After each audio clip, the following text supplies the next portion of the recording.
Hello student, कैसे हैं आप सब। उम्मीद करता हूं आप सब अच्छे होंगे, मस्त होंगे, बेहतर होंगे, आपकी पढ़ाई बेहतर चल रही होगी बच्चों। और आज का जो हमारा टॉपिक है देख सकते हैं एंथैल्पी को लेकर है, जिसे एच से हम दर्शाते हैं।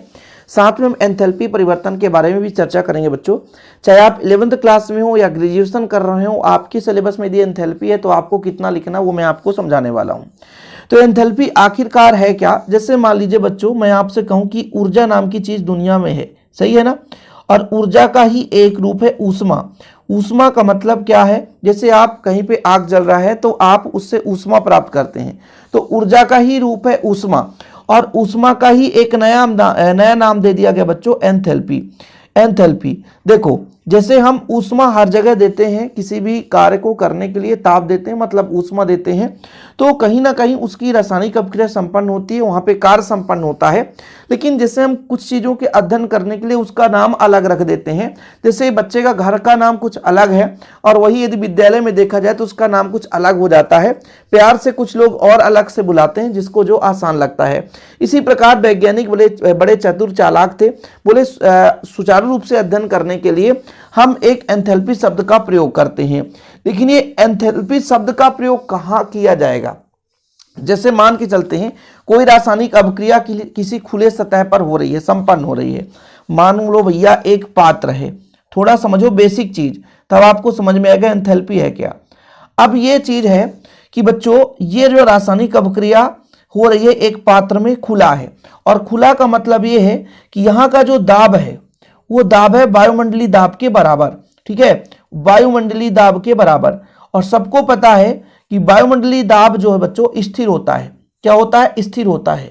तो स्थिर होता है और इस स्थिर दाब पर अभिक्रिया संपन्न हो रही है।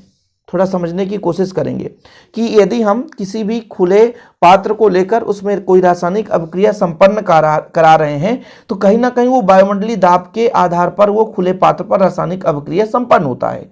मतलब ये निष्कर्ष निकला कि निकाय का जो दाब है वो वायुमंडलीय दाब के बराबर है। अर्थात वायुमंडलीय दाब यदि स्थिर है तो इस निकाय का जो दाब है वो स्थिर है। दाब क्या है बच्चों, स्थिर है। थोड़ा समझने की कोशिश करेंगे। तो जब किसी रासायनिक अभिक्रिया को संपन्न कराई जाए और उसमें दाब नियत हो, आयतन स्थिर हो भी सकता है, ना भी हो, कोई दिक्कत नहीं है, लेकिन जो दाब है वो स्थिर होना चाहिए। क्या होना चाहिए, स्थिर दाब पर। तो भाई जब स्थिर दाब पर किसी रासायनिक अभिक्रिया को संपन्न कराई जाती है, तब उसमें जो ऊष्मा का मान होता है, उस ऊष्मा को पूर्ण ऊष्मा या एंथैल्पी के नाम से जाना जाता है। इसलिए भैया हम कहते हैं कि सुचारू रूप से अध्ययन करने के लिए नए शब्द का निर्माण किया जाता है। जैसे किसी बच्चे का नाम कठिन है, उसको साधारण रूप से नया नाम गोलू मोलू टोलू कुछ भी रख करके, है ना, उसे जानने का कोशिश करते हैं। ये सब कुछ आप लोग देखे होंगे, सुने होंगे। आपके घर में भी ऐसे छोटे बच्चे होंगे, माँ कुछ और नाम से बुला रही होगी, पापा कुछ और नाम से बुला रहे होंगे, है ना, भाई कुछ और नाम से, विद्यालय में जो साथीगण वो कुछ और नाम से। तो ऐसे ही होता है केमिस्ट्री में भी। जो एंथैल्पी शब्द आ गई वो ऊष्मा का ही रूप है, जिसे पूर्ण ऊष्मा कहते हैं या एंथैल्पी, अर्थात निकाय के अंदर की कुल ऊष्मा। वो भी कब बच्चों, जब दाब स्थिर है। किसी निकाय का दाब स्थिर हो तब उसके अंदर जो कुल ऊष्मा है उसी को फलन पूर्ण ऊष्मा या एंथैल्पी का हम नाम देते हैं, जो कि किसके बराबर होता है। एंथैल्पी जो होता है बच्चों, H का मान E मतलब उस निकाय का कितना ऊर्जा है, और उस निकाय पर दाब जो स्थिर है, दाब स्थिर मैं कह रहा हूं, और आयतन कितना है उसके गुणनफल के योग के बराबर होता है। यानी स्थिर दाब पर, दाब को हमने कहा स्थिर है, स्थिर दाब पर जो एंथैल्पी का मान है, जो एंथैल्पी का मान H का मान है, वो आंतरिक ऊर्जा है ना, उस पर दाब और आयतन के गुणनफल के योग के बराबर होता है बच्चों। यही एंथैल्पी है। तो इस फार्मूले से आप तैयार कर सकते हो। देखो जरा, यहां भी फार्मूला निकल कर आ रहा है। H बराबर, H जो है एंथैल्पी है, वो निकाय की आंतरिक ऊर्जा, और जो दाब स्थिर है उस दाब की तथा उस निकाय के आयतन के गुणनफल के योग के बराबर होता है। यानी स्थिर दाब पर किसी निकाय की पूर्ण ऊष्मा या एंथैल्पी उसकी आंतरिक ऊर्जा, उसके दाब और आयतन के, यहाँ पे बीच में गुणा है तो गुणनफल के, फिर योग है तो योग के बराबर होता है। इसे H से प्रदर्शित करते हैं बच्चों। ठीक है, कोई दिक्कत तो नहीं। यहाँ तक फिलहाल आपको समझ में आ गया होगा मैं क्या समझाने वाला हूँ।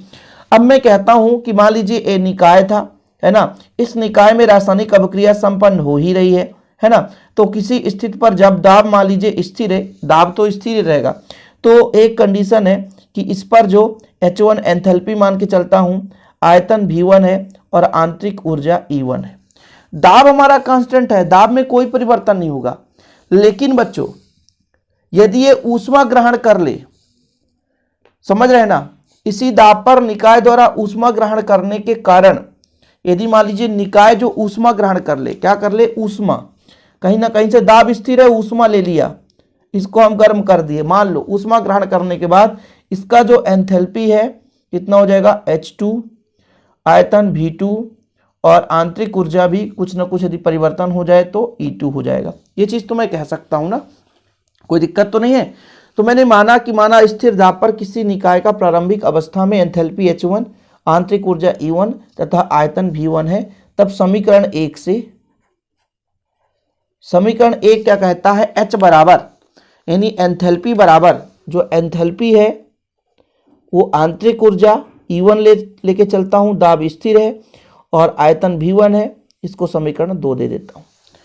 समीकरण 1 से ही लेके चला हूं, अलग से मैंने नहीं लिया, ठीक है। और यदि मैं कह दूं कि निकाय के ऊष्मा ग्रहण कर लेने, मतलब दाब नियत ही है भाई, इसी दाब पर, यदि जो दाब है, दाब नियत होने पर निकाय द्वारा ऊष्मा ग्रहण करने से, निकाय द्वारा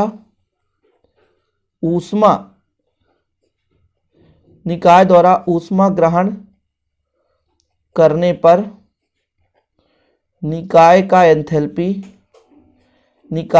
एंथैल्पी लाइट आता जाता है।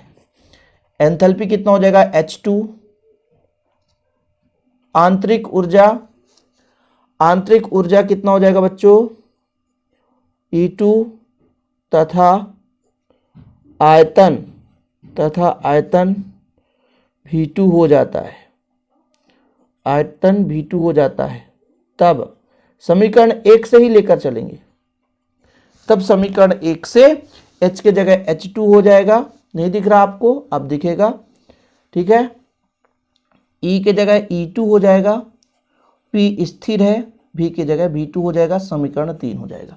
अब कितना परिवर्तन हुआ इसकी वैल्यू प्राप्त करनी है यदि, तो समीकरण अधिक वाले में से कम वाले को घटाना है, तो यहां पर एंथैल्पी अधिक होगा क्योंकि ऊष्मा ग्रहण किया है भाई, कुल निकाय की ऊष्मा ही एंथैल्पी है, निकाय की कुल ऊष्मा ही एंथैल्पी है, ठीक है। तो समीकरण 3 में